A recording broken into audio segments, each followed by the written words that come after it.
Hey, I'm Dontrell Sultan, the host of the Innovators of BC podcast. And the Burroughs School of Business and Entrepreneurship is where bosses are built and big ideas take flight.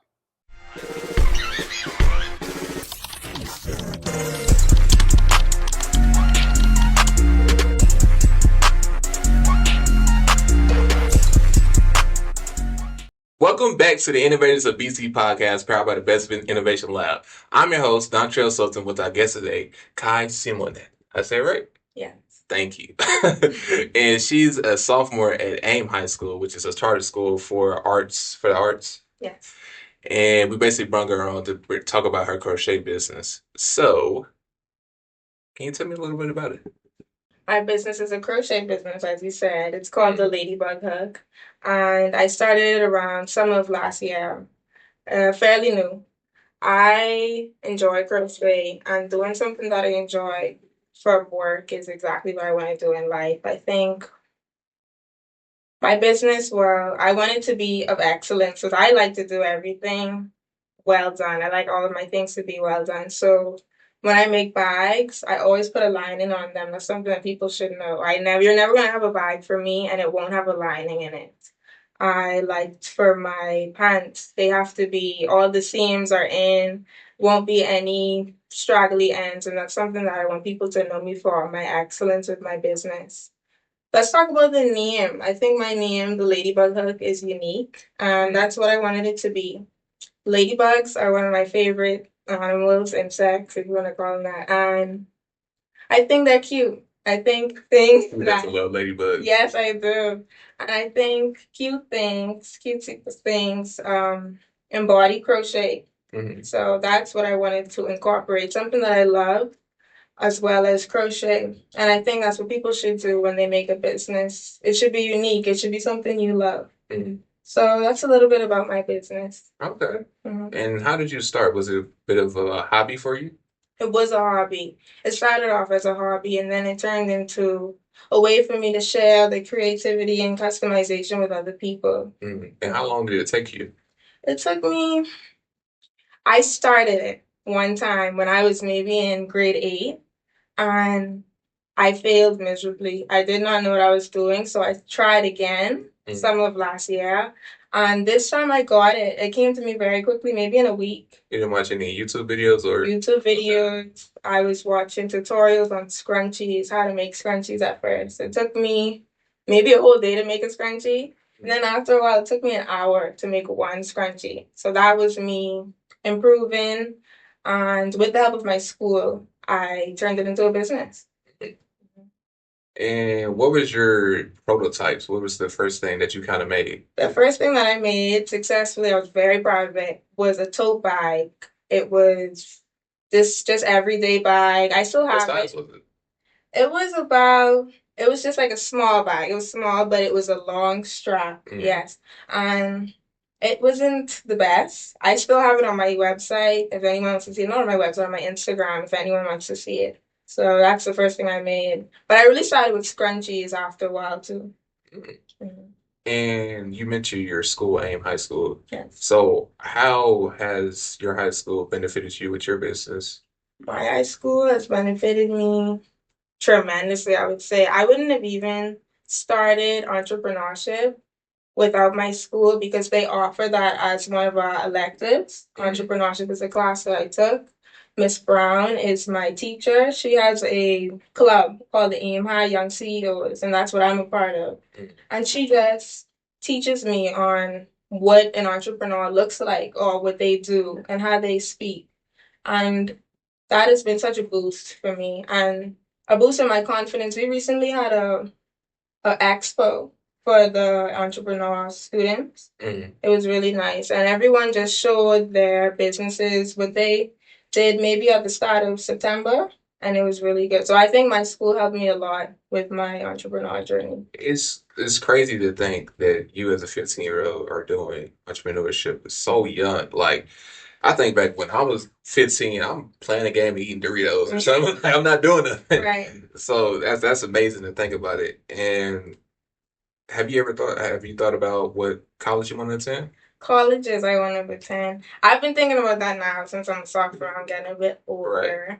And I like Benedict. I've been looking at Benedict's entrepreneurship programs and things like that. You guys have a lot of opportunities, I would say, a lot of good scholarships too. So I'm just keeping my options open though. But Benedict is on my list. Yeah, because you attended, well, your school attended our panel, and basically just like a chat about what we do. Yes, it was. It was very informative too, and it helped a lot of us with just being confident in our businesses, I would say. And regarding to what was your processes of officially starting? Like, is the material cost high, and how did you judge your price ranges? Okay. So I would say material cost isn't high because right now I just use acrylic yarn. That's the cheapest yarn you could get. And I think that's smart of me to use acrylic yarn. Not very expensive. I do benefit from the sales that a lot of craft stores have, like Michael's and Hobby Lobby. They have a good sales, as well as when I price. So when I price things, I do it based on how much material I use and then my hourly rate. So I give myself an hourly rate and how long it took me to make this item. I'd say the hourly rate plus how much materials I use, and then put a little extra. Put a little extra. Like, Put an extra something. a big shout out to your mom for actually getting you into the school. Big shout out.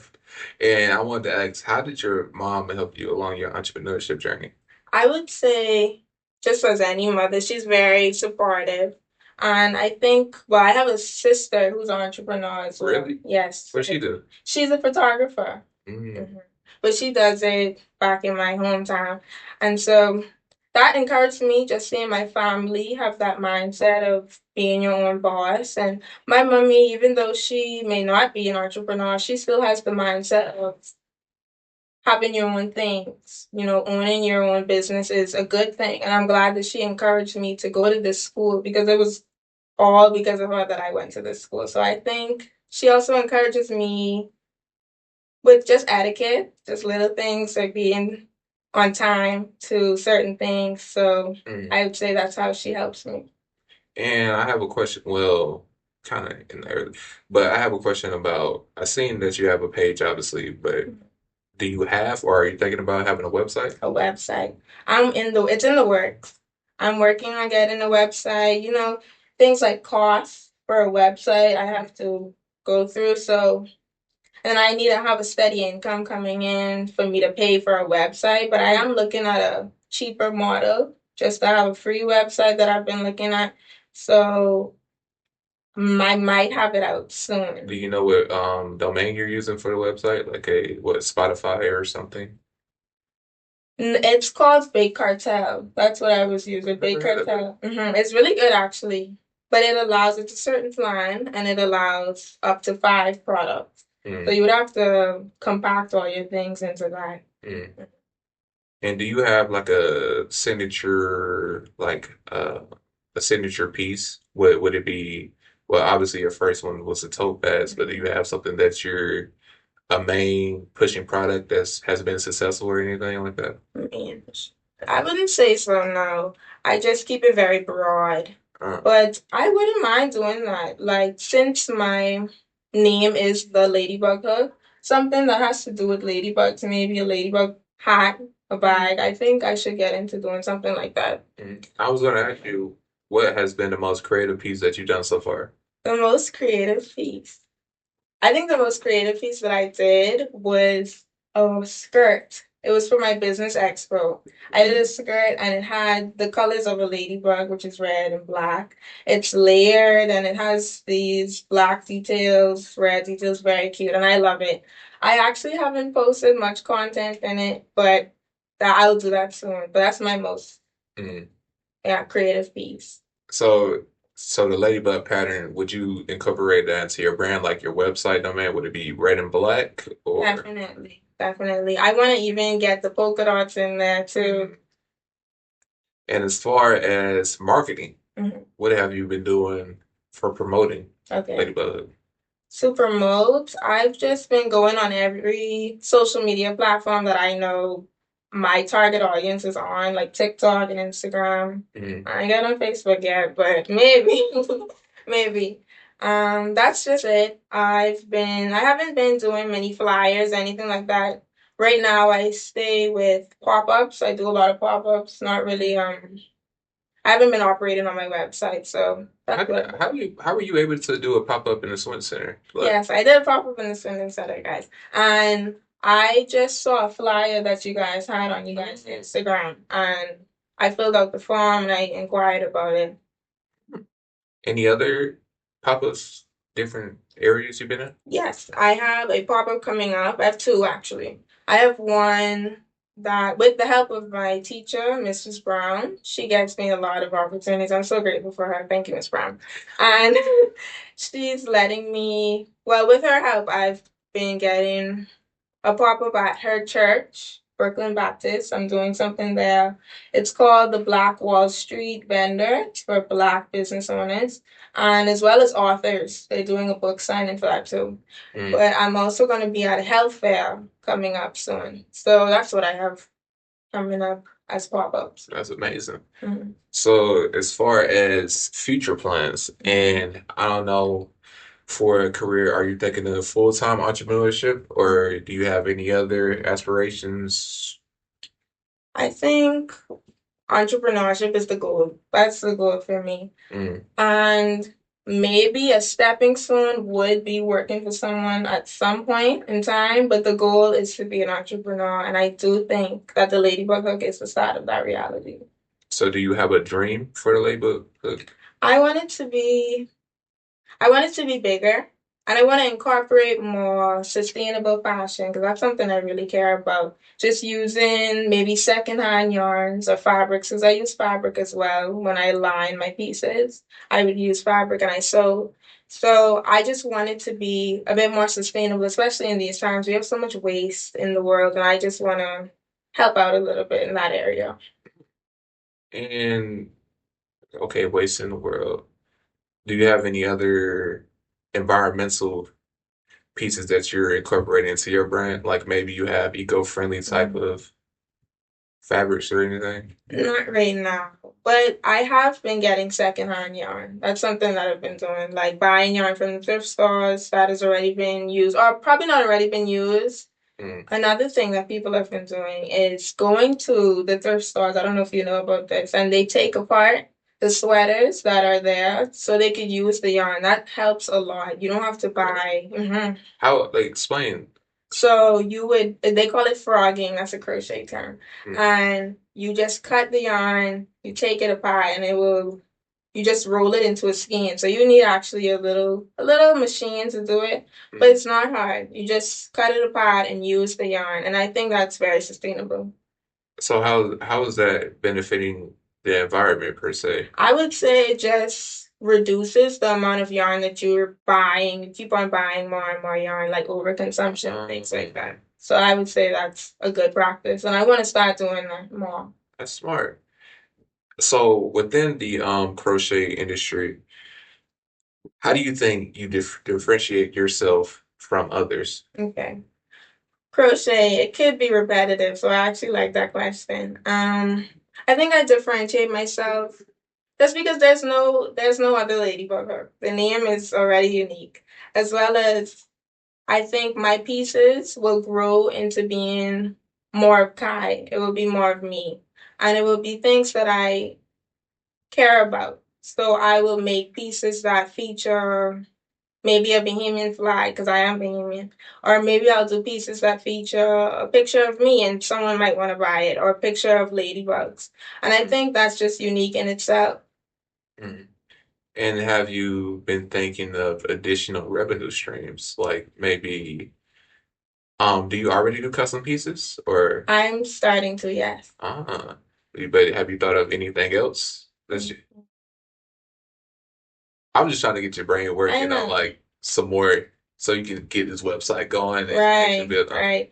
I haven't thought of anything else, but custom pieces like commissions for people and things like that. Mhm. I definitely want to get into that. My teacher did suggest that I start doing like lessons for people who want to learn about crochet. So that is smart, and I think that might be something in the future when I get my skills a bit more better. Then I probably could do something like that. Are there any influencers or any entrepreneurs that has you looked for trends or anything that influenced your business? Yes, I would say there's a few influencers that I like. And entrepreneurs, I would say my sister, she influences me because she's an entrepreneur herself. And for influencers, there's this lady, her name is Sky Soul Star. It's very amazing crochet. I mean, it's so just well done, and that's what I strive for. I want my work to be very well done like that. There was a girl who does crochet, and she went on Good Morning USA, and they featured her pieces because she does these extravagant pieces. It was like a whole night, you know, the night uniform that they wear, and she made that out of crochet. People even do crochet cosplays from animes and things like that, and they even crochet over boobs. So things like that, it's just very inspiring, and I look up to those creators who do those. That's fire. Hmm. And during like holidays or anything, do you do special events? I do.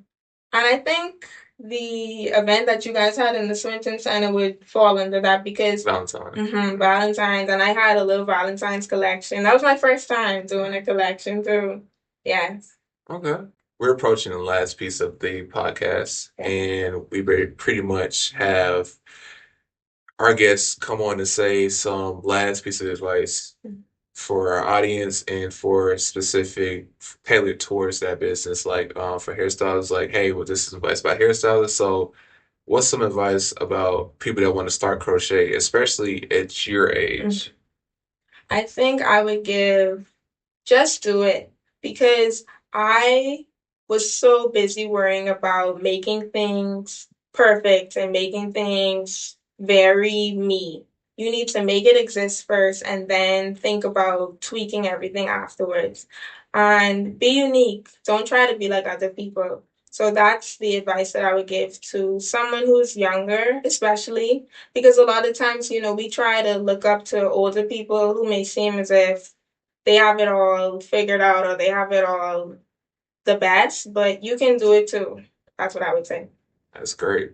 And can you leave us off with your social media handles? Yes, my social media handles are at the LadyBug Hook on everything, Instagram and TikTok. All right. Thank you. That'll be it. What's up? It's your host, Dontrell Sultan, for the Innovators of BT podcast. Level up your hustle at Best Innovation Lab, where the Benedict's boldest ideas come alive. Good.